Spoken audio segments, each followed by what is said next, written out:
ॐ नमो भगवते वासुदेवाय। ॐ नमो भगवते वासुदेवाय। ॐ नमो भगवते वासुदेवाय। यः स्वानुभावम् अखिलं श्रुतिसारमेकम् आध्यात्मदीपम् अतितीर्षितं तमोऽन्धम् संसारिणां करुणयः पुराणगुह्यम् तं व्याससूनम् उपयामि गुरुं मुनीनाम्। नारायणं नमस्कृत्य नरं चैव नरोत्तमं देवीं सरस्वतीं व्यासं ततो जयमुदीरये। श्रवणतां स्वकथा कृष्णा पुण्यश्रवणकीर्तिना हृदयन्तस्तो हि अभद्राणि विधुनोति सुहृत्सतां। नष्टप्रायेषु भद्रेषु नित्यं भागवत सेवया भगवती उत्तम श्लोके भक्तिर्भवती नैष्टिकी। श्रवणतः श्रद्धया नित्यं गृणतश्च स्वचेष्टितं कालेन नातिदीर्घेण भगवान् विशते हृदि। कृष्णाय वासुदेवाय देवकी नंदनाय च नंदगोपकुमाराय गोविन्दाय नमो नमः। नमः पंकजनाभाय नमः पंकजन्मालिने नमः पंकजनेत्राय नमस्ते पंकजांग्रिये। जय श्री कृष्ण चैतन्य प्रभु नित्यानंद श्री अद्वैत गदाधर श्रीवासादि गौर भक्त वृंद। हरे कृष्णा कृष्णा कृष्णा हरे हरे हरे राम राम राम हरे हरे। हरे कृष्णा कृष्णा कृष्णा हरे हरे हरे राम राम राम हरे हरे। हरे कृष्णा कृष्णा कृष्णा हरे हरे हरे राम राम हरे हरे।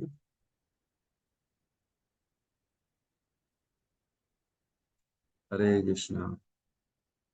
सभी का स्वागत है विशेष सत्र में आज के, जिसमें हम प्रयास करते हैं जो एकादशी है, एकादशी निर्जला एकादशी, उसके बारे में चर्चा करते हैं। सबको कंफ्यूजन है कि कब रखना चाहिए कब नहीं रखना चाहिए, है ना।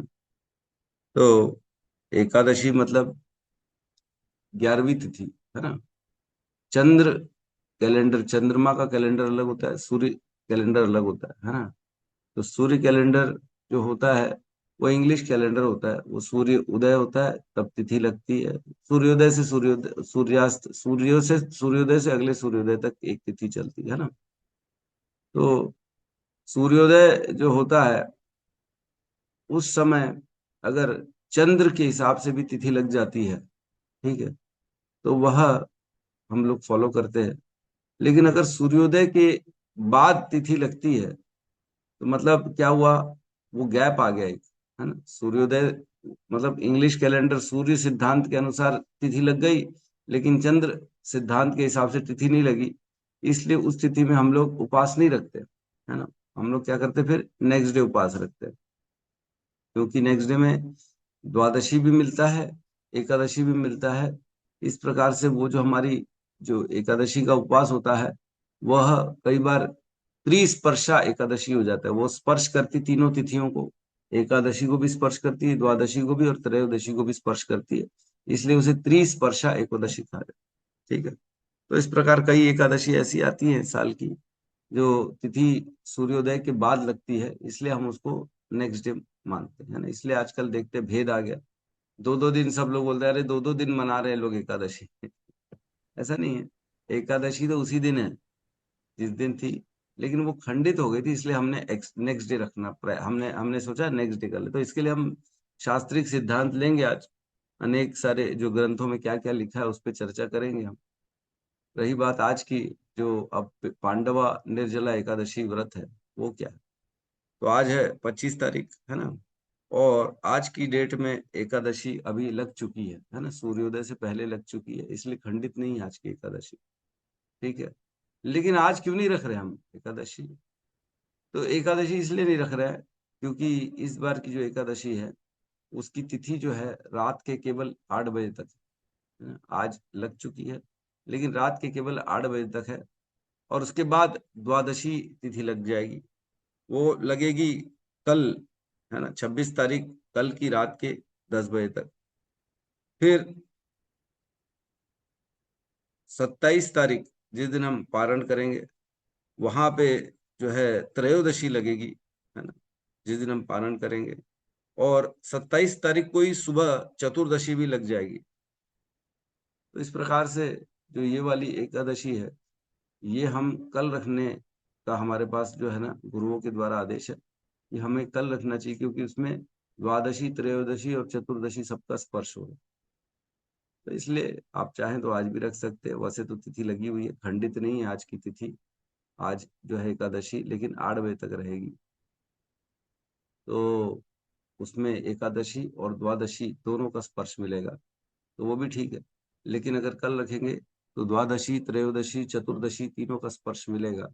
इसलिए हम कल रखेंगे, क्योंकि गुरुओं के द्वारा आदेश है ना। तो इसके लिए हम आज जो है, आज अन्न नहीं खा सकते। नहीं, अन्न तो आज खा सकते हो आप, क्योंकि आज हम उपवास नहीं रख रहे हैं, है ना। क्या होता है, जब हम उपवास रखते हैं एकादशी का, ठीक है, और उस दिन गलती से अगर अन्न खा लिया जाता है, ठीक है, तो क्या किया जाता है, अगले दिन दोबारा उस द्वादशी को, उस उपवास को रखा जाता है। क्योंकि हमने एकादशी के दिन अन्न खा लिया था, तो द्वादशी के दिन अन्न फिर उपवास रखा जाता है, same to same as it is Ekadashi के जैसे। तो इसलिए हम कल ही रखेंगे सीधा, है ना, द्वादशी के दिन ही रखेंगे। और ये थोड़ा सा महा द्वादशी सिद्धांत बोलते हैं इसको, महाद्वादशी लगेगी कल, इसलिए हम कल करेंगे। तो इसमें हम थोड़ा सा समझते हैं आज एकादशी के बारे में, है ना। ठीक है, अभी तक किसी को कोई और प्रश्न तो नहीं है ना, कब रखना है कब नहीं रखना है एकादशी। वैसे आज की तिथि ही है, आज जो है लगी हुई है एकादशी, ऐसी बात नहीं है। हाँ प्रभु जी, इसलिए हमारे यहाँ भोपाल इस्कॉन में आज ही मना रहे हैं सब लोग। बड़े- बहुत जगह आज मना रहे हैं। मैं बोल जी रहा हाँ हूँ जी। लगी हुई है जी एकादशी। तो आज जो मना रहे हैं उनको आज एकादशी और द्वादशी का ही मिलेगा स्पर्श, त्रिस्पर्शा नहीं मिलेगा उनको। तो द्वादशी, त्रयोदशी, चतुर्दशी कल जो उपवास रखेंगे उनको तीनों दिन का मिलेगा। इसलिए कल हम लोग जी। फॉलो कर रहे हैं हमारे यहाँ जो। तो आज भी रख सकते हैं, ऐसी कोई बात हरे नहीं है। कृष्णा प्रभु जी, अगर आज निर्जला रखे और कल हम वो अपना साबूदाना वगैरह एक टाइम जो खा के रेगुलर एकादशी रखते हैं वैसा रखे तो चलेगा प्रभु जी वैसा? आज निर्जला हाँ, और कल वैसा सफला या ऐसे हाँ, कुछ करके रख बिल्कुल लेवे तो कर सकते हैं, ये भी कर तो सकते हैं। आज जितना ही भी हम निर्जला लाभ ले रख सकते हैं। लाभ ले सकते हैं। और जो कल सफला वाला एकादशी हो जाएगा और पारण भी हो जाएगा समय रहते, कि हमने जो है निर्जला रखा, जल से पारण कर लिया, फल से पारण कर लिया, और कल जो है फला रख लिया। ऐसा भी कर सकते, कोई जी प्रॉब्लम नहीं। हरे कृष्ण। या प्रभु जी ऐसा भी कर सकते हैं, आज सफला रख लें कल निर्जला, ऐसा भी कर सकते बेटर ये है, हैं। जी बेटर ये है, आज फला रख ले, कल निर्जला। लेकिन कई बार ऐसा होगा ना कि 2-2 दिन लगातार करने से एनर्जी बचेगी नहीं। इसलिए आज नॉर्मल जो है पारण आज नॉर्मल रखने के लिए कहा गया, नॉर्मल खाइए, कल रख लीजिए, ज्यादा बेहतर रहेगा। क्योंकि आज अगर आप सफला कर लेंगे तो पता लगा कल एनर्जी नहीं बची निर्जला रखने के लिए।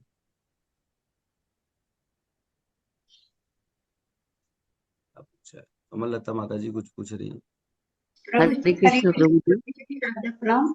प्रभु जी, तो आज अपन अन्न ले सकते हैं? कल अपन लोग को तो कल रहना है एकादशी। हाँ, अन्न ले सकते हैं ना आज। क्या होता है, अन्न जैसे आज ले लेते हैं ना एकादशी के दिन, तो जो व्यक्ति एकादशी के दिन अन्न खा लेता है, उसका यही रास्ता बचता है कि उसको द्वादशी के दिन कड़क उपवास रखना चाहिए, है ना। तो जो व्यक्ति द्वादशी के दिन कड़क उपवास रखता है, तो फिर एकादशी के दिन अगर उसने अन्न खा भी लिया, तो उससे कोई उसको जो है दंड नहीं पड़ता है ना? वो फिर उसका उपवास माना जाता है।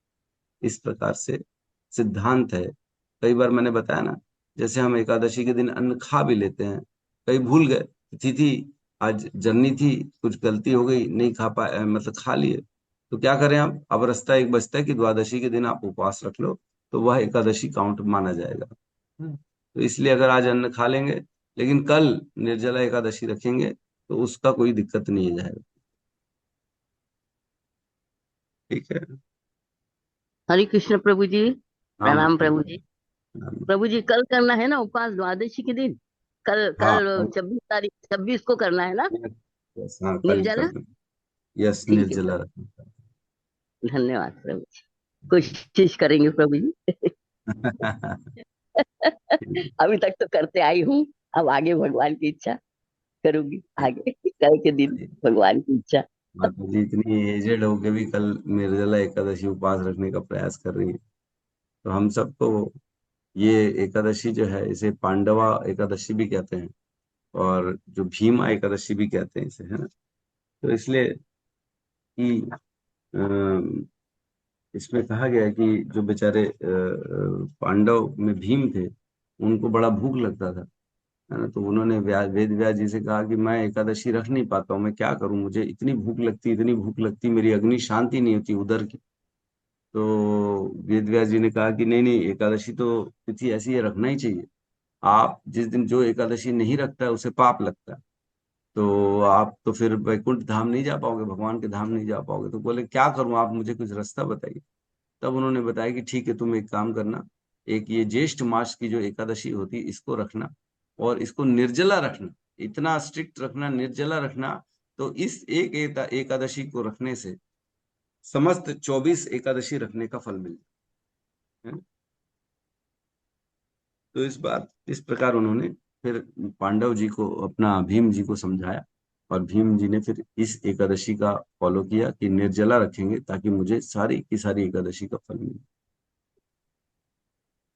ठीक है। जी हाँ, थोड़ा सा मतलब हम कल अब ही जो है, करना है। हाँ ठीक है, कल कल ही रखेंगे। करना। यस धन्यवाद। कल। तो हम थोड़ा सा जो है एकादशी के बारे में आज श्रवण करते हैं, कि कई लोगों को डाउट रहता है हम द्वादशी एकादशी क्यों रखें, है ना, एकादशी तिथि आगे वाली सेकंड डे में क्यों रखें। और कई बार जो है और भी लोगों को कंफ्यूजन होते हैं। तो हम आज कुछ सिद्धांतों को लेते हैं, शास्त्रों की प्रमाणों को लेते हैं। पहले एक छोटी सी मैं कथा सुनाता हूँ, जो है पाप पुरुष की, है ना, पाप पुरुष की छोटी सी कथा सुनाते हैं, फिर आगे बढ़ते हैं। तो पद्म पुराण के 14वें अध्याय में ये सागर सार नामक खंड में एकादशी का ये वर्णन आता है, ये कथा आती है ना। उसमें कहते हैं, एक बार जैमिनी ऋषि ने अपने आध्यात्मिक गुरु व्यासदेव से पूछा, हे गुरुदेव, आपने कृपा पूर्वक पूर्व काल में मेरे समक्ष गंगा नदी का इतिहास, भगवान विष्णु की उपासना के लाभ, अन्नदान, जल दान तथा ब्राह्मणों के चरण धोकर उनका चरणामृत जल ग्रहण करने के लाभों का वर्णन किया है। हे महामुनि श्री गुरुदेव, अब मैं अत्यंत उत्साह पूर्वक एकादशी व्रत के लाभ और एकादशी का आविर्भाव के बारे में सुनने की इच्छा रखता हूं। तो उन्होंने प्रश्न पूछा कि कैसे एकादशी का आविर्भाव हुआ, और एकादशी का कैसे सारा इंपॉर्टेंस कैसे बना। तो जैमिनी ऋषि की यह जिज्ञासा सुनकर शिला व्यास देव ने आनंद से विभोर हो गए। उन्होंने उत्तर दिया, हे ब्रह्म ऋषि जैमिनी, एकादशी का पालन करने के लाभ पूर्ण रूप से स्वयं भगवान श्री नारायण ही बता सकते हैं, क्योंकि श्री नारायण ही उनका पूर्ण रूप से वर्णन करने में समर्थ हैं। परंतु मैं तुम्हें तुम्हारे प्रश्न का संक्षेप में उत्तर दूंगा। कह रहे हैं फिर आगे, अब यहाँ से कथा स्टार्ट होगी। भौतिक सृष्टि के प्रारंभ में भगवान ने पंचभूतों से निर्मित इस संसार में चल तथा अचल जीवात्माओं की रचना करी। ठीक है। साथ ही साथ दुष्ट मनुष्यों को दंड देने के उद्देश्य से उन्होंने एक व्यक्ति का निर्माण किया, जिसका स्वरूप सबसे जघन्य पापों का मूर्त रूप था। एक ऐसे व्यक्ति का निर्माण किया जो पाप करने वाले व्यक्तियों को दंड देगा, है ना। और वो उसको स्वरूप कैसा था, वो समस्त पापों से ही बना हुआ था, जघन्य से जघन्य अपराध जो थे, पाप थे, उससे बना हुआ वो व्यक्ति था। उसका नाम था पाप पुरुष। पाप पुरुष की रचना की गई बेसिकली भगवान के द्वारा, जो दंड करेगा। इस व्यक्ति के विभिन्न अंग विभिन्न पाप कर्मों से बने हुए थे। उसके अंग कैसे बने हुए थे वो सुन लिया। उसका मस्तक जो था ब्राह्मण हत्या के पाप से बना था। उसकी दोनों आंखें मदिरा पान के पाप से बनी थी। उसका मुख स्वर्ण चोरी करने के पाप से बना था। उसकी नाक अपनी पत्नी की हत्या के पाप से बनी थी। उसके कान गुरु पत्नी से अवैध संबंध के पाप से बने थे। उसकी भुजाएं गौ हत्या के पाप से बनी थी। उसकी गर्दन किसी किसी की एकत्रित संपत्ति चुराने के पाप से बनी थी। उसकी छाती गर्भपात के पाप से बनी थी। देखो गर्भपात इतना, आज के लोग में इसको नॉर्मल कैजुअल ले लेते हैं, गर्भपात करा देते हैं छोटी छोटी बात पे। अरे हमारे पास जो है ना, गर्भपात करना ये बहुत बड़ा जघन्य अपराध है, ये बहुत बड़ा पाप है।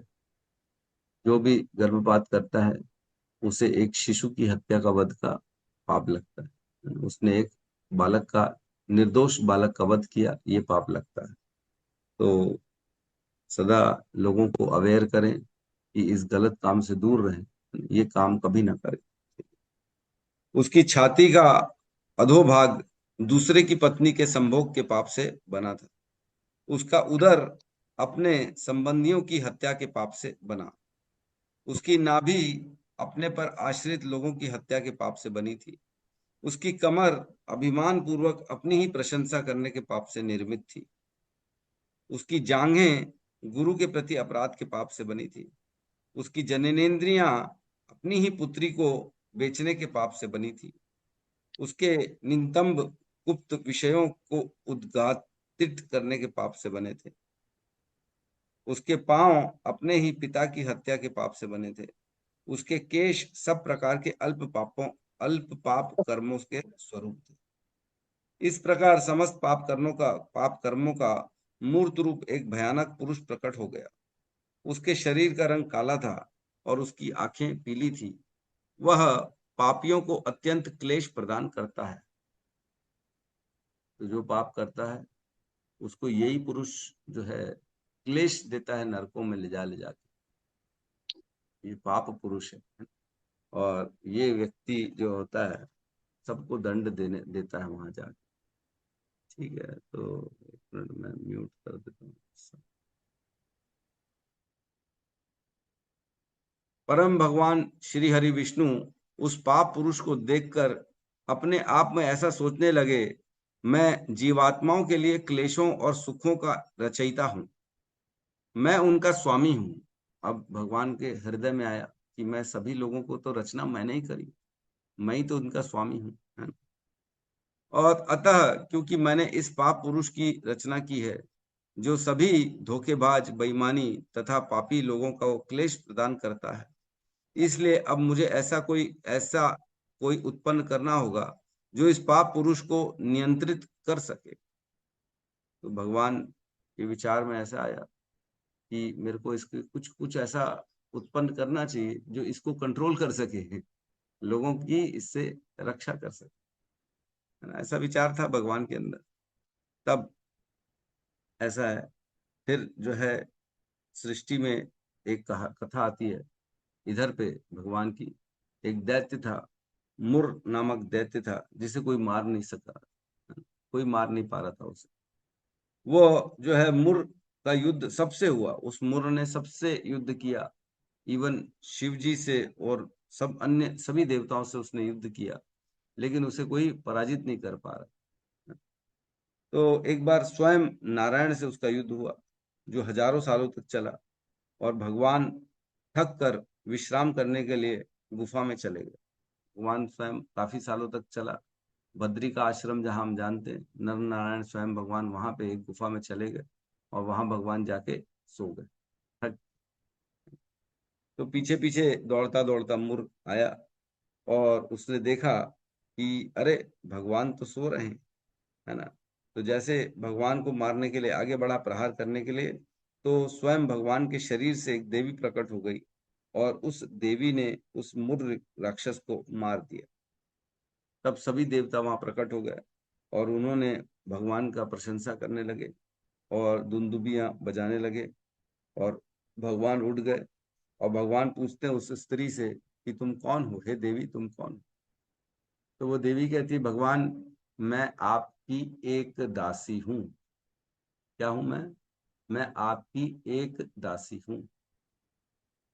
तो भगवान ने कहा क्या नाम है आपका? तो बोले अभी तक तो मेरा कोई नाम ही नहीं। बोले मैं तो आप कहाँ से प्रकट हुई? बोले मैं आप ही के शरीर के हृदय से प्रकट हुई।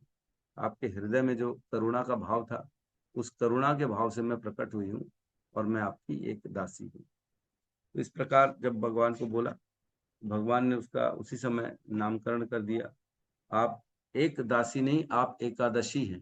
एक दासी का अर्थ है एक दासी भी, एकादशी भी, क्योंकि आप एकादशी की तिथि में हुई है, तो एक एकादशी नाम रहेगा आपका आज से। तो भगवान प्रसन्न हो गए। तब भगवान ने उससे पूछा, आप वरदान मांगिए, क्या वरदान चाहते हैं? तो बोले, क्योंकि मैं आपके हृदय से उत्पन्न हुई हूँ, आपकी करुणा से उत्पन्न हुई हूँ, तो आप जो लोगों पे करुणा करना चाहते हैं, वही वरदान मैं आपसे मांगती हूँ। आप मुझे ऐसा वरदान दीजिए कि समस्त पुण्य दायिनी मैं हूँ, सबको पुण्य दान पुण्य दे सकूं और पापों से मुक्ति देने वाली बनूं मैं। सब जो भी जीव हैं इस संसार में, जिनको भी तकलीफ है पापों से, उन पापों को मुक्ति मैं दे सकूं और अन्य बहुत से आध्यात्मिक लाभ मैं प्राप्त करवा सकूं सबको, और अगले जीवन में उनकी उत्तम गति हो। इस प्रकार का मुझे आशीर्वाद दीजिए। भगवान ने कहा, ऐसा ही होगा, तुम जो चाह रही हो निश्चित तौर से ऐसा ही हो। तब से जो है एकादशी का व्रत जो भी रखता है, उस दिन फिर एकादशी उस पर कृपा करती है और उनको समस्त पुण्यों को प्रदान करती है और उसे पापों से मुक्ति दिलाती है, उसे भगवान की भक्ति दिलाती है, भगवान का प्रेम दिलाती है और उसका अगला जीवन भगवान के धाम में हो। वह इस संसार छोड़ के स्वयं भगवान के धाम में जाता है। इस प्रकार की कथा आती है। तो जब ऐसा हुआ, तब जो है पाप पुरुष जो थे वो परेशान हो गए। पाप पुरुष ने देखा कि सभी लोग जो है भगवान के जो ये एकादशी का व्रत करके वह सारे के सारे पापों से मुक्त हो गए। तो वो परेशान होके पहुंच गया वैकुंठ, भगवान के धाम, भगवान के पास चला गया। उसने कहा, एकादशी के आविर्भाव के पश्चात पाप के स्वरूप पाप पुरुष ने जीवात्माओं पर उसके प्रभाव को देखा। अतः वह अपने हृदय में संदेह के साथ भगवान विष्णु के पास गया और उसने प्रार्थनाएं अर्पित करने लगा। भगवान विष्णु ने कहा, मैं तुम्हारी प्रार्थनाओं से अत्यंत प्रसन्न हूं, तुम्हें क्या वरदान चाहिए? पाप पुरुष ने उत्तर दिया, मैं भी आपके द्वारा उत्पन्न आप ही का संतान हूं। तो बोलने लगा पाप पुरुष की, आपने ही तो मुझे उत्पन्न किया, मैं आप ही का तो संतान हूं। आपने मुझे जो सेवा दी थी समस्त पापियों को दंड देने की, वो सेवा मुझसे अब छिन गई है। अब मैं किसी को दंड दे ही नहीं पा रहा हूं, मैं कैसे आपकी सेवा करूं? आप ही का तो संतान। तो कहते हैं, मेरे माध्यम से आप अत्यंत पापी जीवों को यातनाएं देना चाहते थे, परंतु अब श्री एकादशी के प्रभाव से मैं समाप्त हो चुका हूं। अब एकादशी के कारण मैं समाप्त हो रहा हूं। अब लोग पाप ही नहीं पाप कर रहे हैं तो भी उनको जो है पापों से मुक्ति मिल जा रही एकादशी के उपवास से। हे प्रभु, मेरी मृत्यु के पश्चात आपके सभी अंश जीव जिन्होंने भौतिक शरीर धारण किए हैं, वे मुक्त हो जाएंगे और वैकुंठ लोक में लौट जाएंगे। यदि सभी जीव मुक्त हो जाएंगे तो आपके कार्यों में आपका सहयोग कौन करेगा? पृथ्वी लोकों में आपकी लीलाओं में सहयोग देने के लिए कोई नहीं बचेगा, क्योंकि जो व्यक्ति पाप भी कर रहा है, एकादशी का उपवास रखे, वो अगले जीवन में वैकुंठ में चला जा रहा है, उसको सबको मिल जा रहा है वैकुंठ। बोले, कौन रहेगा फिर इधर पे? हे केशव, यदि आप इन नित्य लीलाओं को जारी रखना चाहते हो तो मुझे एकादशी के भय से बचाइए। मुझे कोई पुण्य कर्म नहीं बांध सकता, केवल एकादशी आपका प्रकट रूप ही मुझे बांध सकती है। श्री एकादशी के भय से मैंने भाग कर चल और अचल जीवों, मनुष्यों, पशुओं, कीटों, पर्वतों, वृक्षों, नदियों, समुद्रों, वनों, स्वर्ग, पृथ्वी और नरक लोक, देवताओं और गंधर्वों की शरण ले ली है, परंतु मुझे कोई ऐसा स्थान नहीं मिल रहा है जहां मैं एकादशी के भय से मुक्त हो पाऊं।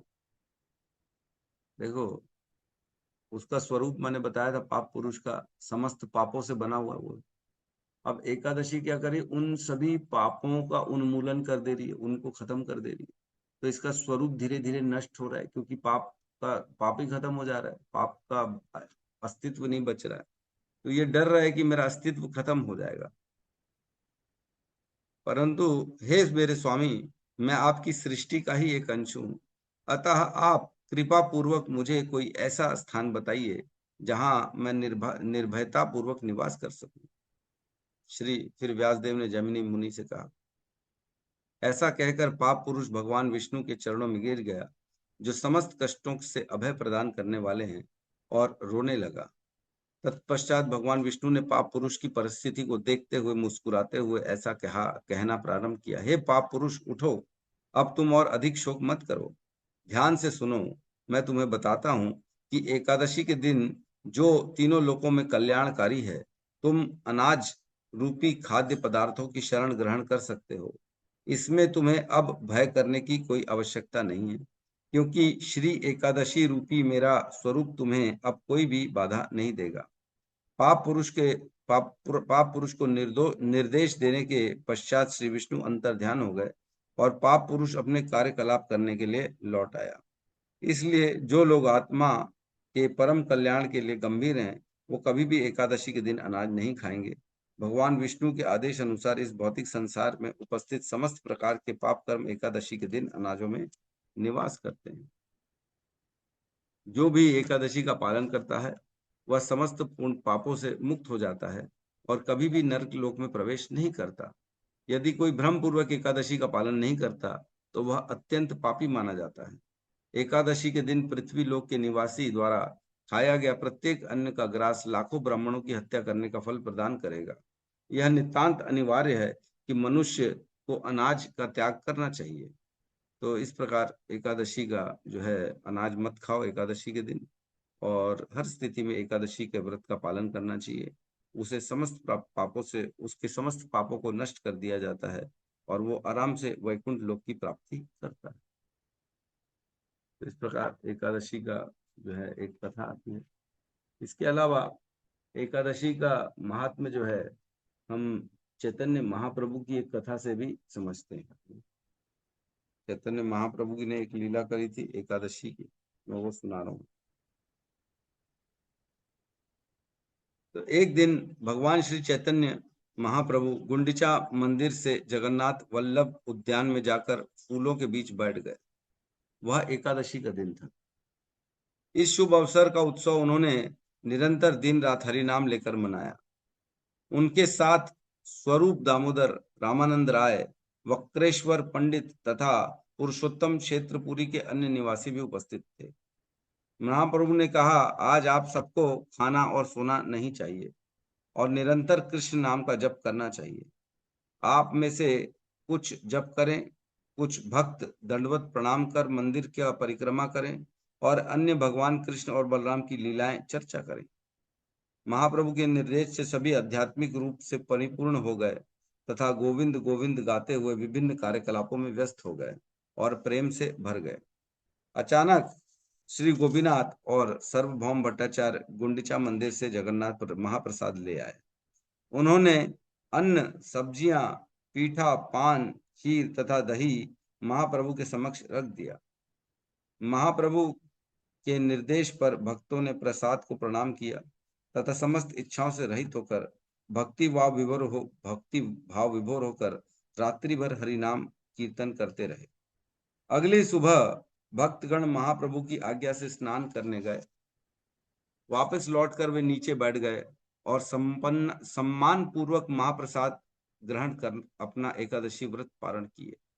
उन्होंने असीम आनंद का अनुभव किया और भूमि पर गिरकर महाप्रभु को प्रणाम किया और विनम्रता पूर्वक उनसे पूछा, हे हरिवास, एकादशी को सर्वाधिक महत्वपूर्ण व्रत माना जाता है।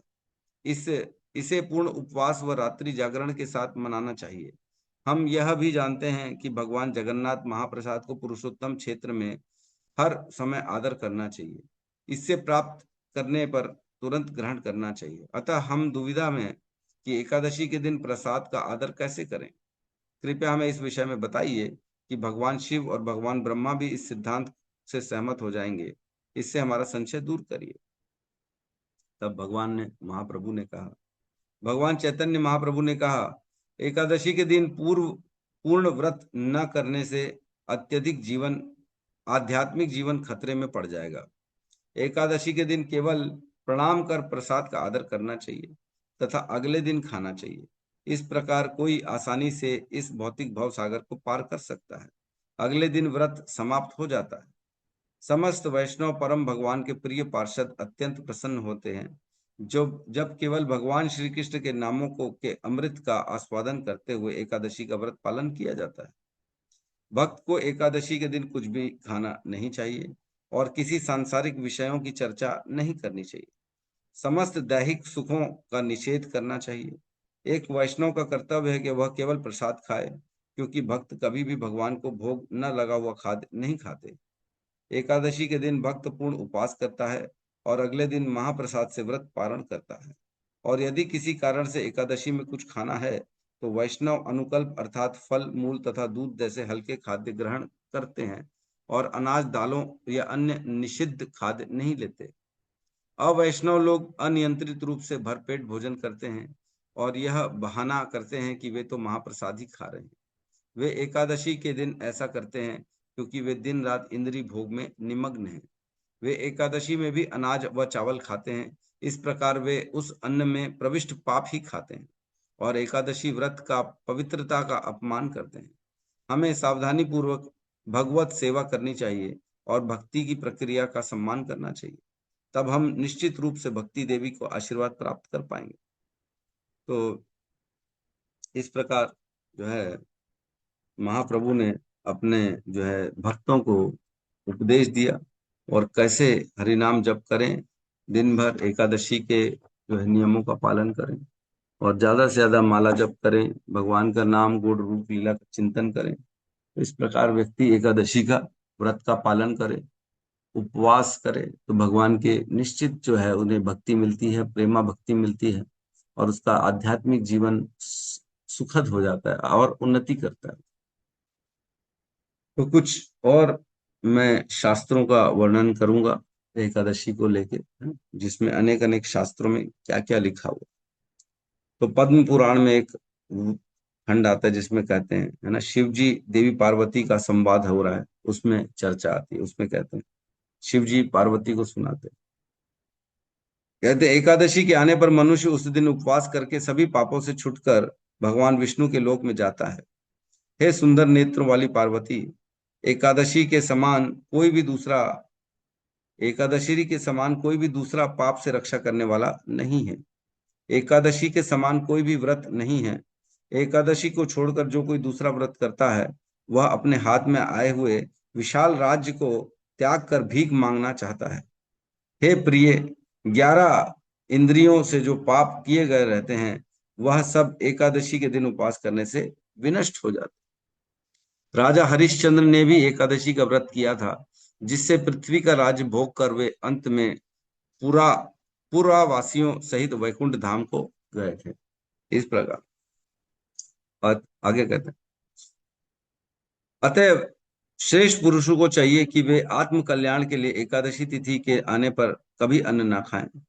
संसार के सभी पाप एकादशी के दिन भगवान श्रीमान नारायण की आज्ञा से अन्न के भीतर निवास करते हैं। आगे कहते हैं,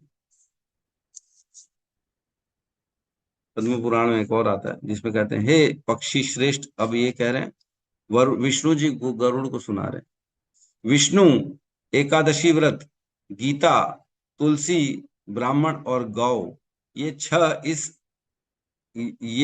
इस असार संसार के लोगों को मुक्ति प्रदान करने के साधन है। यह षडपदी कहलाती है। तो ये 6 चीजें मुक्ति दिलाने के लिए हैं, इसे षडपदी कहा जाता है। विष्णु, एकादशी व्रत, गीता, तुलसी, ब्राह्मण और गाय। ठीक है। तो एक और श्लोक आता है पद्म पुराण में जिसमें कहते हैं, यह शृणोति नरो भक्त्या पुराणम हरिवासरे कोटि जन्मार्जितम तस्य पापम नश्यति तत्शरणात्। कह रहे हैं, यह शृणोति नरा भक्त्या, जो सुनता है भक्ति से, जो भगवान की जो है ये श्रीमद् भागवतम पुराणानाम हरिवसे, पुराणम हरिवसे, जिसमें हरि का वास होता है, उस पुराण को जो सुनता है, मतलब श्रीमद् भागवतम का जो श्रवण करता है, वह कोटि जन्म अर्जितम तस्य, उसके करोड़ों करोड़ों के जो पाप उसने अर्जित किए हुए हैं कोटि जन्म अर्जितम तस्य पापम नश्यति तत्क्षणात्, उसी समय नाश हो जाते हैं जब एकादशी के दिन वह श्रीमद् भागवतम का श्रवण करता है। करोड़ों जन्मों के पाप सारे के सारे नष्ट हो जाते। कह रहे हैं आगे, और एकादशी और द्वादशी अगर दोनों हो तो कौन सी एकादशी का व्रत रखना चाहिए, है ना। अगर किसी एकादशी के दिन द्वादशी भी आ रही है ना, जैसे आज हो रहा है, आधे दिन एकादशी है शाम तक और उसके बाद द्वादशी लग जाएगी कल तक, तो कैसा करना चाहिए। कह रहे हैं एकादशी यदा वृद्धिम द्वादशी च यदा गता तदा परा यो पोष्य स्यात् पूर्वा वै द्वादशी व्रते। यदि एकादशी बढ़कर द्वादशी के दिन भी कुछ काल तक विद्यमान हो तो दूसरे दिन वाली एकादशी ही व्रत के योग्य है। पहली एकादशी को उस व्रत में उपवास नहीं करना चाहिए। ये गर्ग संहिता का श्लोक है, जिसमें कह रहे हैं अगर एकादशी खिसक गई है और द्वादशी स्पर्श कर रही है उसको, है ना, तो पहले जो एकादशी वाला दिन है उस दिन नहीं रखना चाहिए उपवास, द्वादशी वाले दिन उपवास रखना चाहिए। ठीक है, इसीलिए तो लोग कंफ्यूज होता है, अरे बोले प्रभु एकादशी तिथि लग गई, हम कैसे करें। अरे थोड़ी सी खिसक गई एकादशी, इसलिए अब हम एकादशी को नहीं रखेंगे, हम द्वादशी में उपवास करेंगे। तो एकादशी व्रत करने वाले मनुष्य को 1000 वर्षों तक की तपस्या का फल एकादशी व्रत प्राप्त करा देता है। 10 वर्ष सहस्त्राणि तपस्तप्यति यो नरः तत्तुल्यं फलम आपनोति द्वादशी व्रत कृतन नरः।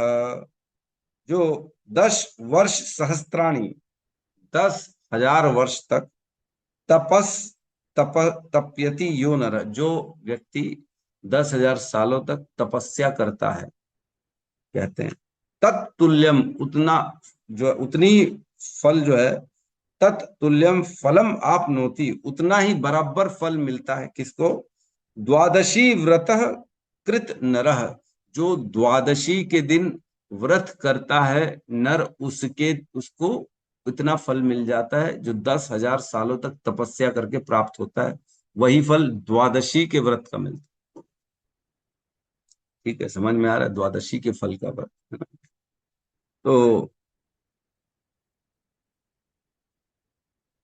आगे कहते हैं, गर्ग संहिता में आगे आता है,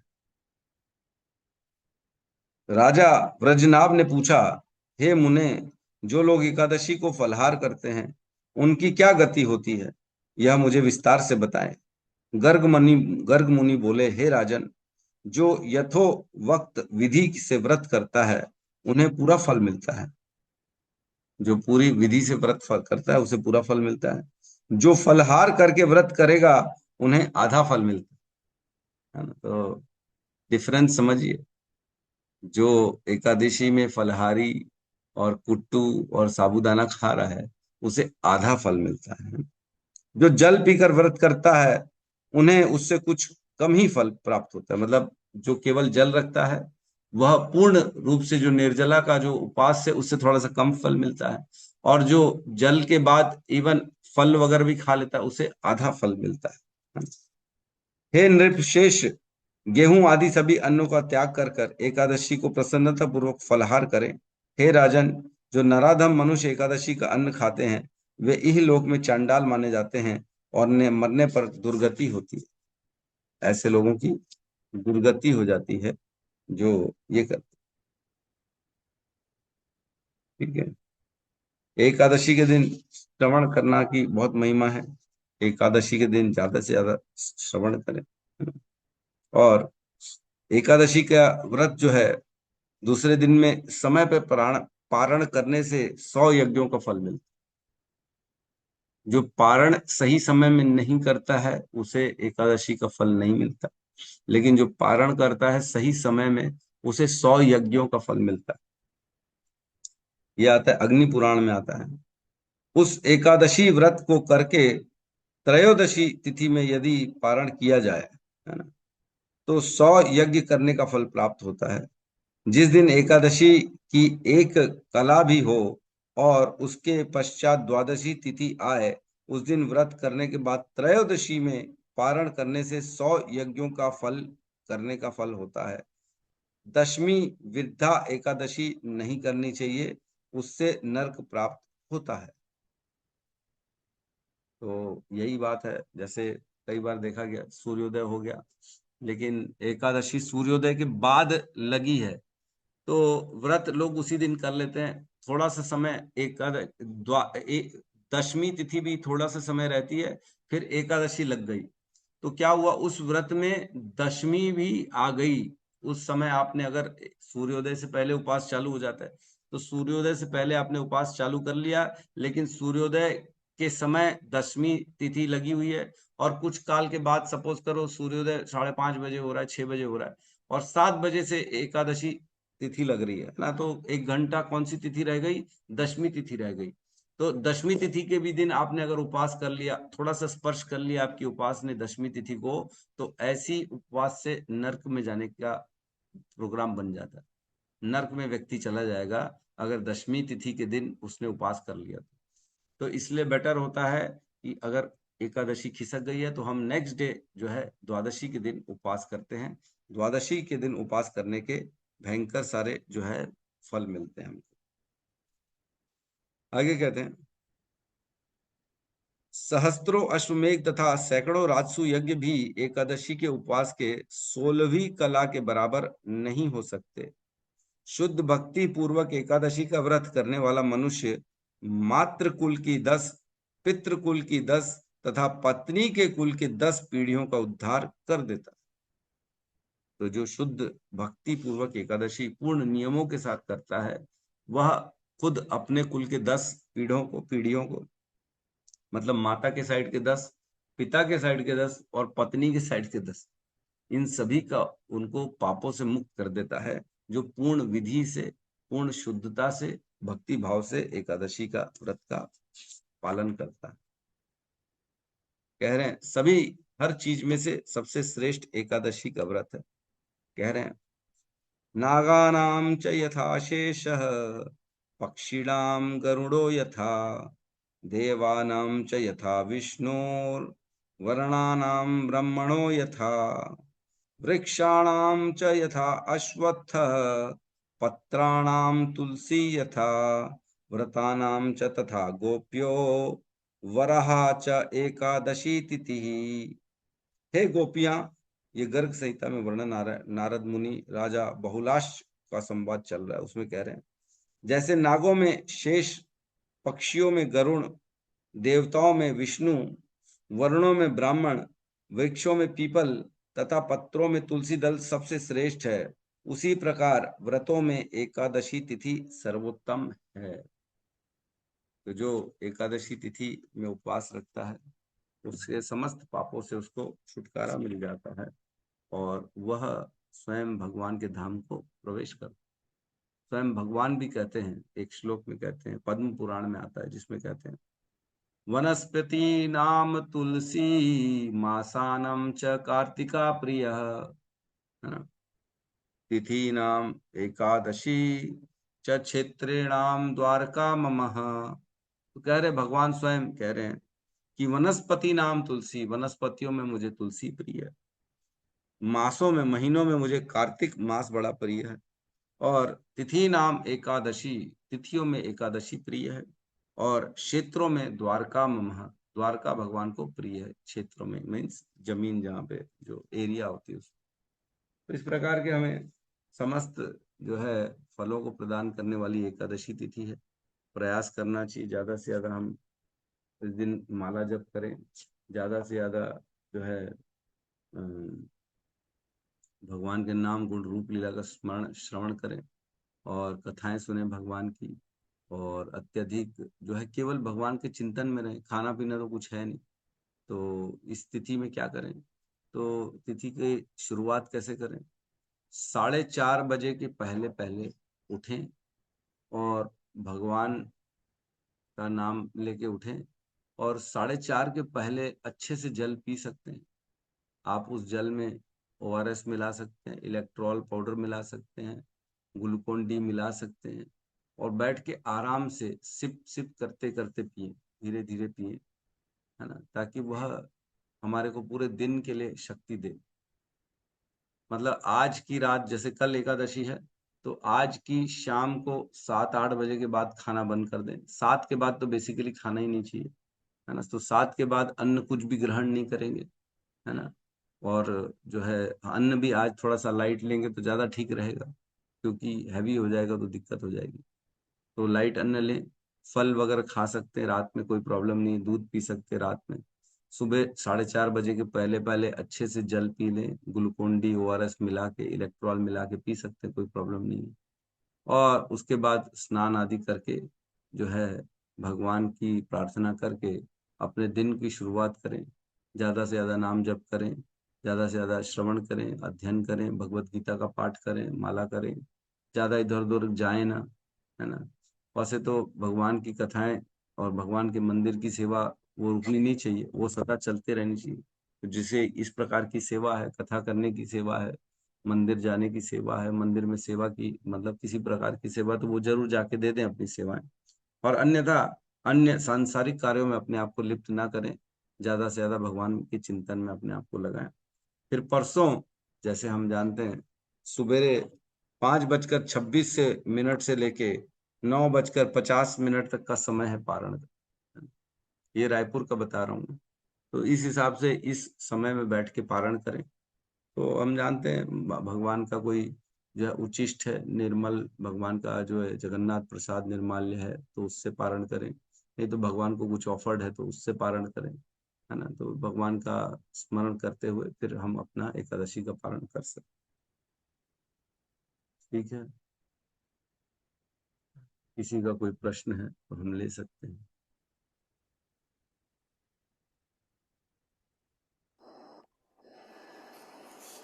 प्रभु जी कल क्लास होगी कि नहीं होगी? बिल्कुल होगी। कल क्लास होगी, लेकिन कल जो है मेरा विचार है कि सुबह वाली क्लास क्या होगा हमारा, हमको थोड़ा सा मंदिर में सेवा देने जाना है। कल राधे श्याम प्रभु जी का लेक्चर है सुबह 8 बजे मंदिर में, तो उसको अटेंड करना है। उनकी सेवा मुझे दी गई है, तो कल मुझे मंदिर जाना पड़ेगा। इसलिए मैं 7 बजे डॉट जो है हम लेक्चर को सुबह 6 से 7 कथा करके हम जल्दी क्लोज कर लेंगे। लेकिन मेरा विचार है कल दिन में भी एक आध क्लास ली जाए, या शाम को या इवनिंग में, तो जैसा सब अगर सहमत हैं तो हम एक और क्लास, क्योंकि कल दिन का उच्चारण करते हैं। हरे हरे कृष्णा कृष्ण हरे कृष्ण कृष्ण हरे हरे हरे राम हरे राम राम राम राम राम हरे हरे ग्रंथराज श्रीमद् भागवतम की जय, जय जय। समस्त भक्त वृंद की जय, जय जगत गुरु शील प्रभुपाद की जय, जय गौर प्रेमानंदे हरि हरि बोल। हरि हरे बोल हरि कृष्ण बोल प्रभु जी दंडवत प्रणाम सभी भक्त कृष्ण प्रभु जी दंडवत प्रणाम। धन्यवाद प्रभु प्रभु जी हरे दंडवत प्रणाम सभी भक्तों के चरणों में दंडवत प्रणाम। हरे हरे कृष्णा कृष्ण बहुत प्रणाम प्रभु जी, हरे कृष्ण बहुत हरे बहुत कृष्णा। धन्यवाद प्रभु जी, हरे कृष्ण। कोटि कोटि धन्यवाद आपका।